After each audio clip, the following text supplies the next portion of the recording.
오늘 본문 말씀은 마태복음 5장 14절에서 16절입니다. 너희는 세상의 빛이라 산 위에 있는 동네가 숨겨지지 못할 것이요 사람이 등불을 켜서 말 아래 두지 아니하고 등경 위에 두나니 이러므로 집안 모든 사람에게 비치느니라. 이같이 너희 빛이 사람 앞에 비치게 하여 그들로 너희 착한 행실을 보고 하늘에 계신 너희 아버지께 영광을 돌리게 하라. 아멘. 할렐루야. 이번 주는 성탄이 있는 주일입니다. 예수님께서 이 땅에 오신 목적이 무엇입니까? 지난주에 나눈 말씀의 주제이기도 합니다만 대답을 듣고 싶습니다. 대답을 자유이지만 정답을 가르는 것은 저의 몫입니다. 왜냐하면 주관식의 정답은 문제를 내는 사람의 의도에 맞춰줘야 100점이 되기 때문입니다. 여러 말로 표현이 되지만 저의 말로 하자면 바로 천국을 주기 위해서다 라고 말해보고 싶습니다. 100점 맞습니까? 천국은 영원한 생명을 주고 나누는 것입니다. 그러기에 영원하다는 그런 말로 인해서 우리가 현실에서 기대하는 것과는 차원이 좀 다릅니다. 너무 먼 이야기처럼 들리고 추상적이기도 하고 비현실적으로 들릴 수 있습니다. 그런데 우리가 한 1년이라도 더 산다면 혹은 현재까지의 기술로는 말기암 환자들이 약 6개월 정도 더 살게 해주는 치료약조차 엄청난 가격임에도 대단한 기술로서 인정받는다는 뉴스를 보면 과연 사람이 영원히 사는 것을 무가치하게 여긴다는 것 자체가 모순처럼 들리지 않을 수 없습니다. 모름지기의 생명 자체가 그만큼 적어도 우리 인간에게는 무한한 가치를 지는 것입니다. 만약 그것이 싫다고 한다면 바로 그것이 하나님과 반대되는 생각이자 사상인 것입니다. 심하게 말하면 악한 반역입니다. 부모가 자식에게 가장 노여워할 때가 무엇이겠습니까? 부모보다 먼저 죽겠다는 자식이 그 말을 들을 때가 아니겠습니까? 어느 부모가 자식이 부모보다 먼저 죽겠다는 말을 듣고 좋아하겠습니까? 심지어 부모가 너무 오래 살아서 자식도 오래 살았지만 먼저 가게 될 때가 있습니다. 그때 죽은 자식 앞에서 가장 서러워하는 사람이 누구겠습니까? 바로 부모가 아니겠습니까? 이러한 부모의 심정을 안다면 누구나 생명이 얼마나 중요한 것인지 부정할 수는 없습니다. 다른 사람은 아니라도 부모가 왜 이렇게 슬퍼합니까? 바로 생명을 준 본인이 부모이기 때문입니다. 이 모든 생명을 주신 분이 누구입니까? 바로 하나님이시죠. 자, 그런데 우리가 읽고 있는 예수 그리스도의 생애, 즉 복음서의 맥락은 이렇게 추상적이고 또 허무한 이야기만으로 진행되지는 않습니다. 그 생명을 위하여 상당히 많은 값이 지불되었던 것입니다. 생명의 가치에 합당한 비용은 무엇일까? 수억 원의 치료비나 약값이 아니라 무엇이겠습니까? 영원한 생명을 위한 대가는 무엇입니까? 바로 회개입니다. 돈은 안 들어가겠지만 이 회개를 통해 생명의 문이 열립니다. 이 회개를 통해 생명의 문이 열리는데 회개 자체가 문은 아닙니다. 나의 노력과 나의 명상과 수련과 선행으로 문이 열리는 것이 아닙니다. 문을 여는 열쇠와 같은 것이 회개일 뿐입니다. 사람에 따라서는 회개 자체를 아예 할 수 없거나 하려고 하지 않는 사람이 없지 않다고 보면 회개가 어찌 보면 그렇게 작은 것만은 아닌 것 같습니다. 그럼에도 불구하고 회개가 문 자체가 되지 않는다는 것은 사람이 하는 회개가 천국으로 가는 길이 되기 위하여 바탕에 깔리는 더 큰 것이 있다는 것입니다. 그것이 무엇입니까? 바로 예수님 자신입니다. 예수님 그분이 오시고 이 땅에서 하신 일, 바로 그것이 문인 것입니다. 그 문은 사실상 닫혀 있는 문이 아니라 열려 있는 문입니다. 열린 문이라고 아무나 들어가는 것은 아니기 때문에 바로 문제가 됩니다. 논리적으로 한번 몇 가지 경우를 한번 따져보죠. 예를 들면 우선 문이 있는지 아니면 문이 어디에 있는지를 모르는 경우입니다. 둘째는 문을 보지 않는 경우입니다. 문을 거부하는 것입니다. 셋째는 문을 들어가지 않는 것입니다. 이 또한 거부이겠죠. 넷째는 문지방에서 머뭇거리는 것입니다. 비유를 전제로 그런 경우들을 생각해 본 것입니다. 많은 경우들이 있지만 그 문을 들어서는 것 자체가 바로 중요한 일입니다. 그 관문이 바로 회개인 것입니다. 회개는 믿음을 수반합니다. 그러기에 사실상 믿음과 회개는 동시적이고 동일한 사건의 다른 말이기도 합니다.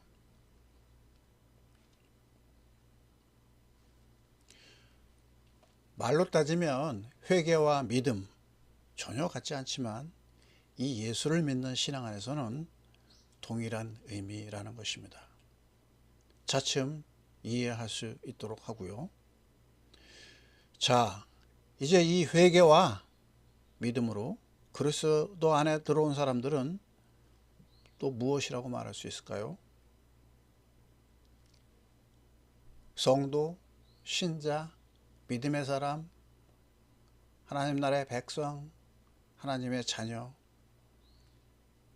여러 가지 말로 표현이 되긴 합니다만 오늘 제가 원하는 대답은 다른 것입니다. 그 대답은 바로 제자입니다.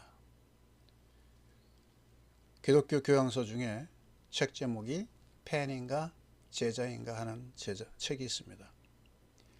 팬은 즉 무리죠. 무리를 의미하는데 이 무리가 무리인가 제자인가, 이 물음은 많은 경우 설교의 제목으로도 사용됩니다. 신앙 정립을 위해 매우 중요한 개념이기 때문입니다.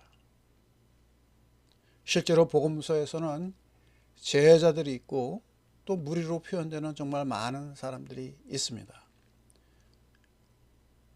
그런데 바로 이 제자와 무리가 어떤 차이를 가지고 있을까 한번 생각해 보도록 하겠습니다.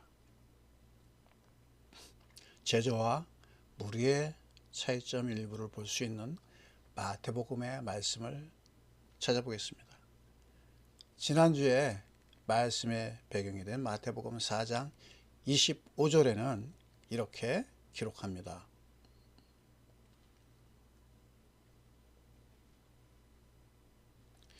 갈릴리와 데가볼리와 예루살렘과 유대와 요단강 건너편에서 수많은 무리가 따르느니라. 이 무리들이 왜 따랐습니까? 직전 23절과 24절에 그 이유가 들어 있습니다.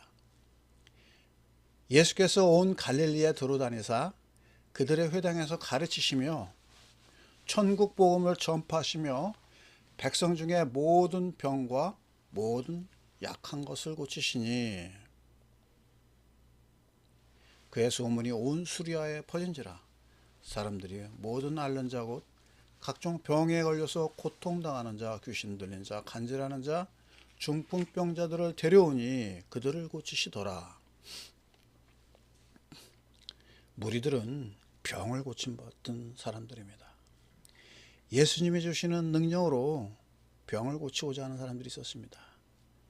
그 중에는 예수님이 어떤 분인가 궁금해하는 사람도 있었을 것이고 여러 가지 이유들이 있었을 것입니다. 거의 대부분은 오늘의 삶의 현실에 풀지 못하는 문제를 가지고 왔던 사람들입니다.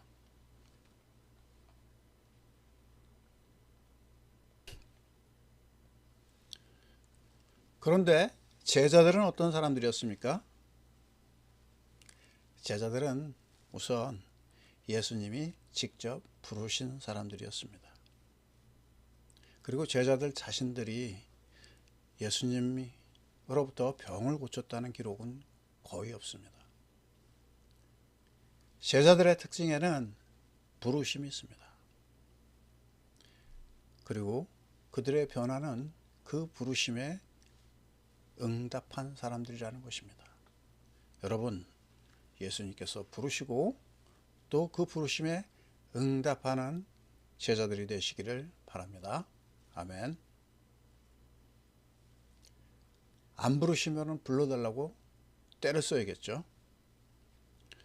병도 고치고 문제도 해결돼야 하지만 그 주님의 부르심을 듣고 응답하는 제자가 되기를 바랍니다. 제자가 부르실 때 응답하였다는 것은 바로 돌이킴이 있었다는 것입니다. 삶의 전환입니다. 그 돌이킴의 근간이 바로 회개와 믿음입니다.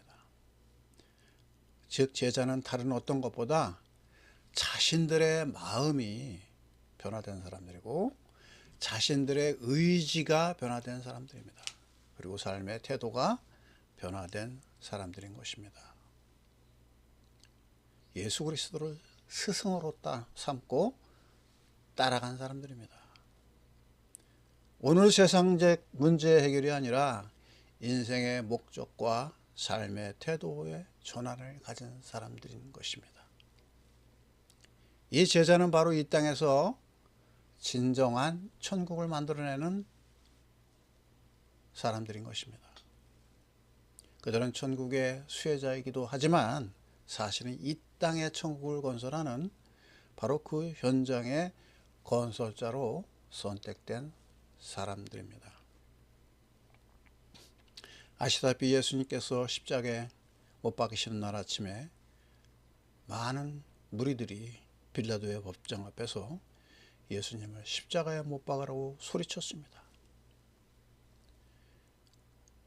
마태복음 4장과 이어지는 수많은 복음의 치료 현장에서 치료받은 사람들이 그 소리치던 무리 가운데 있었는지는 알 수 없지만 무리는 그렇게 예수님을 십자가에 못 박았던 그런 성격을 가지고 있었음을 부인할 수 없음을 기록이 전하고 있습니다. 물론 제자의 한 명이 예수님을 팔아넘기기도 했습니다. 참 제자로서 간다는 것이 쉽지만은 않습니다. 이제 예수님은 제자들을 향하여 말씀을 전하십니다. 바로 오늘 본문 말씀에 속한 마태복음 5장 1절의 기록이 이러합니다.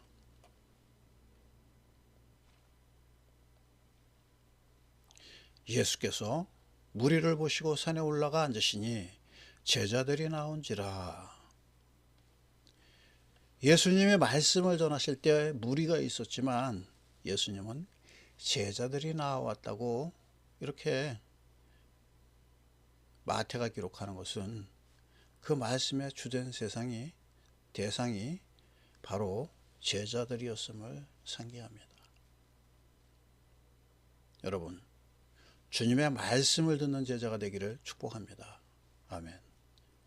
무리들은 어차피 들어도 그냥 듣는 둥 마는 둥 할 것입니다. 학교 수업 시간에도 그렇습니다. 선생이 아무리 잘 가르쳐도 잘 듣는 학생이 있는 반면 또 많은 숫자가 가르침을 제대로 못 받습니다. 원칙적으로 보면 모인 모든 사람이 제자가 될 수 있습니다. 왜냐하면 똑같은 그 음성을 듣기 때문입니다. 그런데 누구는 제자이고 누구는 제자가 아닌가? 바로 잘 듣는가 마는가의 문제인 것입니다.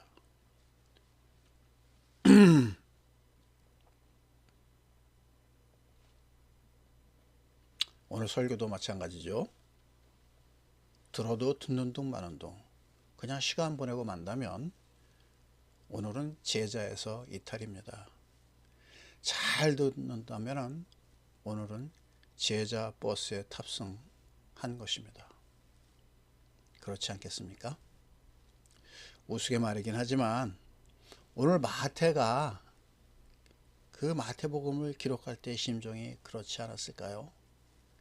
만약 마태가 예수님께서 정말 제자들에게만 따로 말씀하셨다면 굳이 1절에 무리를 보시고 라고 석연치 않은 말씀을 적어 놓아야 했을까 합니다. 실제로 어떤 에피소드는 예수님께서 제자들을 따로 모아서 제자들에게만 하신 말씀도 많이 있다고 볼 때 마태복음 5장 1절의 말씀은 좀 애매합니다.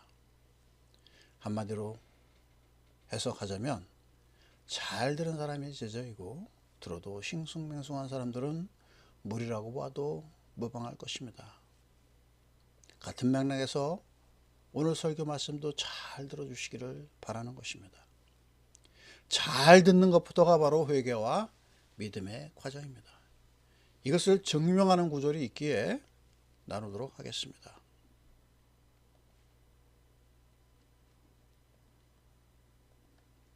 그러므로 믿음은 들음에서 나며 들음은 그리스도의 말씀으로 말미암았느니라. 익숙한 구절이죠. 로마서 10장 17절 말씀입니다. 이것을 기록한 사도 바울은 어떤 사람입니까? 예수를 믿기 전에는 얼마나 교만하고 얼마나 지독한 사람이 아니었습니까? 그는 예수 믿는 사람들을 누가 시키지도 않았는데 자원하여 잡아다 옥에 가두고 심지어 스데반 집사가 돌에 맞아 죽는 자리에 그 핍박자들의 리더로서 그 자리에 있었습니다. 스스로도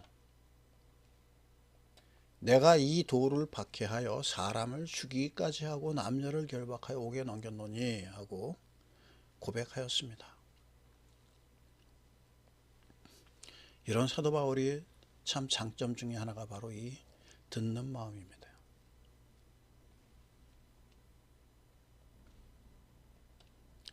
그러기에 로마서 10장 7절에 그렇게 기록한 것이기도 할 것입니다.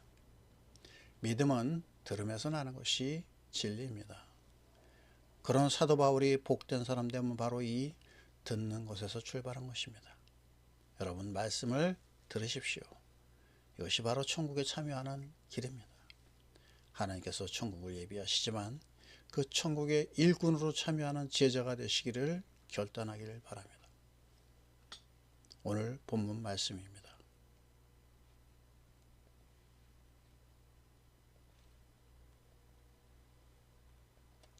너희는 세상의 빛이라. 산 위에 있는 동네가 숨겨지지 못할 것이요 사람이 등불을 켜서 말 아래 두지 아니하고 등경 위에 두나니 이러므로 집안 모든 사람에게 빛이 있느니라. 이같이 너희 빛이 사람 앞에 비치게 하여 그들로 너희 착한 행실을 보고 하늘에 계신 너희 아버지께 영광을 돌리게 하라. 예수님이 제자들에게 하신 정원 명령입니다. 정원 명령이란 말을 들어보셨을 것입니다. 바로 유명한 철학자 칸트가 제시한 개념입니다. 간단히 이해하자면 묻거나 따지지 말고 이 명령은 마땅히 따라야 하는 것이다 라는 것으로 이해하면 되겠습니다.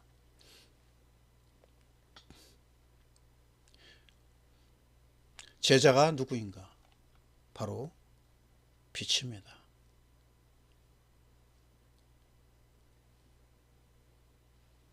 왜 빛인가?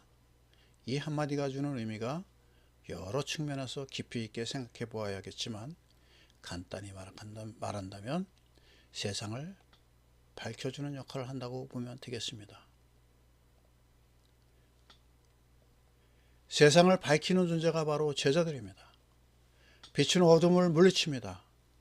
어둠을 이기려면 빛이란 의미 아닌 양적인 에너지가 필요합니다. 관념과 이론을 초월하는 행동과 실천을 필요로 합니다. 그리고 분명히 빛에 반대되는 것을 극복해야 합니다. 어둠을 극복해야 하고 빛이 비추도록 높은 곳에 서야 하기도 합니다. 빛은 그 대상을 어둠과 세상, 즉 골짜기와 산으로 구성된 땅을 대상으로 합니다. 집안을 환하게 하기 위하여 등경 위에 두어줘야 합니다. 빛은 그 자체가 생명입니다. 그러나 그 빛을 비추기 위하여는 무언가 다른 것에 희생을 필요로 합니다. 양초든 석유든 태양열이든 원자력이든 빛을 만들어내기 위하여는 에너지가 필요로 합니다. 무언가 타야 그리고 무언가 없어져야 빛이 나옵니다. 빛이 가진 속성은 헤아리기 어려울 정도입니다. 그 빛은 어둠을 극복하기 위하여 반드시 필요하다는 점이 더욱 중요합니다. 여러분, 세상을 비추는 빛이 되기를 축복합니다. 어둠 속에서 방황하는 사람들이 볼 수 있는 빛이 되기를 축복합니다. 작은 불꽃이 되어도 괜찮습니다. 크면 더욱 좋지만 작은 불꽃의 힘이 더 클 때도 없지 않습니다.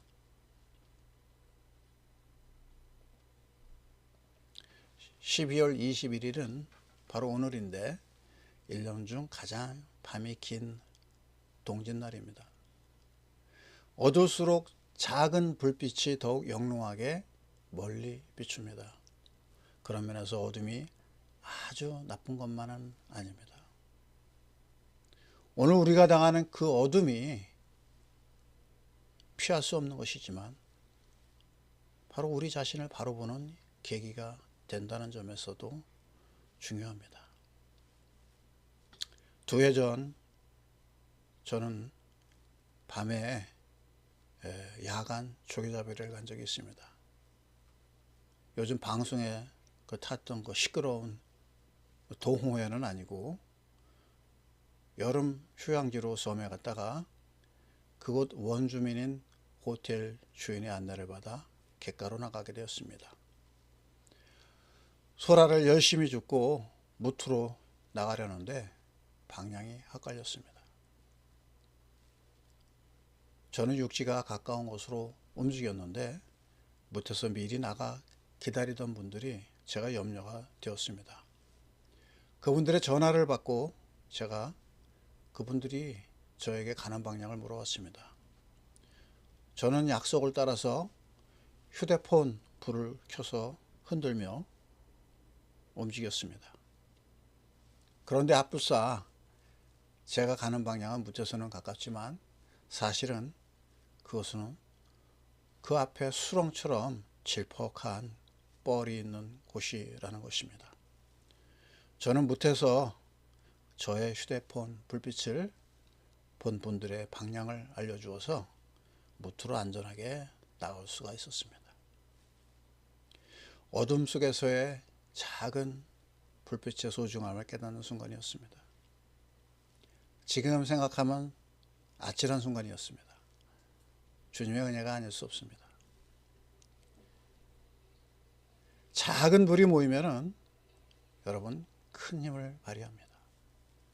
촛불 집회를 보면 알 수 있겠죠. 한 사람이 하나의 작은 촛불을 켜서 세상을 바꿀 수가 있었습니다. 내가 작은 불꽃을 피울 수 있다면, 그리고 그 불꽃이 된다면 그것이 바로 제자의 삶입니다. 제자는 이렇게 예수님의 말씀을 듣고 그 말씀을 따라 불꽃이 되고자 하는 사람입니다. 제자는 회개를 통해 불꽃을 점화하고 믿음을 통해 그 불꽃을 높이 들고 말씀을 듣고 실천하는 땀으로 불꽃의 연료를 되는 사람이라고 말해도 될 것 같습니다.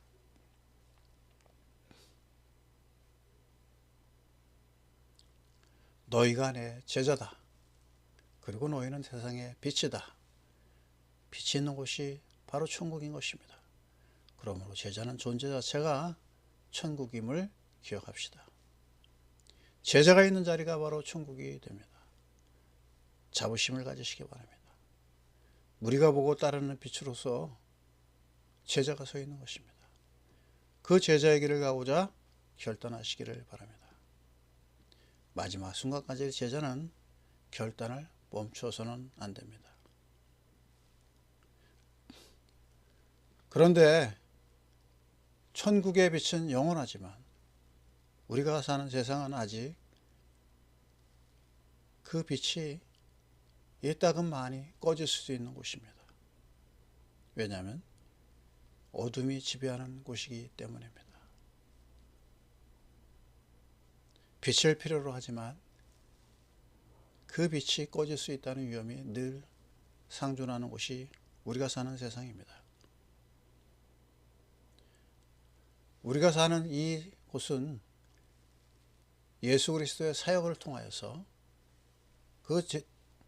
예수 그리스도를 따르는 제자를 통해서 천국에 시작되었지만 완성은 미래인 긴장 상태에 놓여 있습니다. 여러분, 제자가 되고자 합니까? 그렇다면 언제든지 등불을 밝히고자 하는 등불을 손에 든 자신을 보고 등불을 끄지 않도록 늘 기도하시기를 바랍니다. 나는 등불을 든 사람이라고 반드시 기억하시기 바랍니다.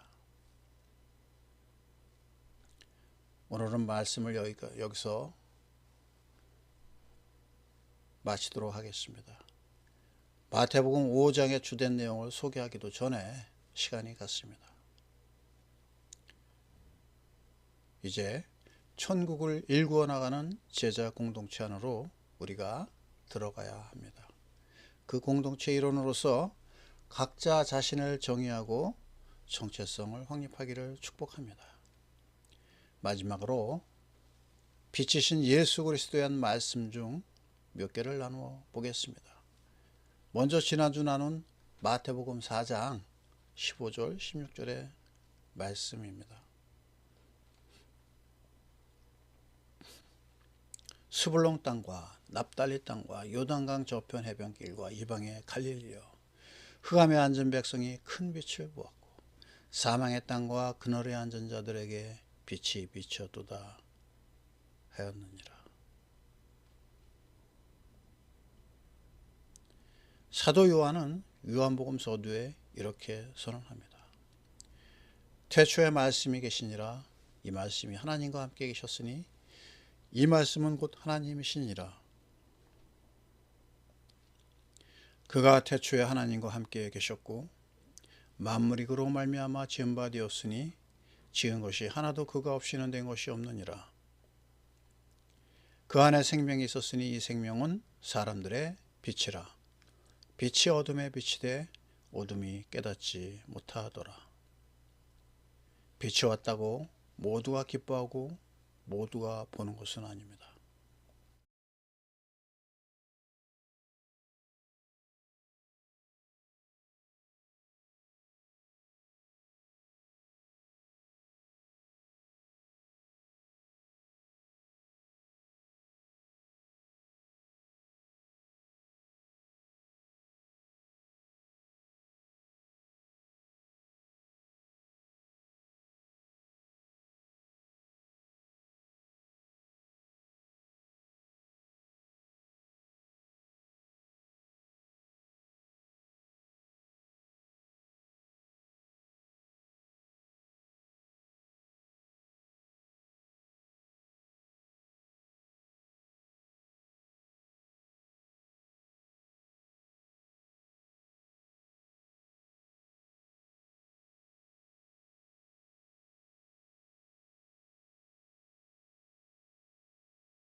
찾으시고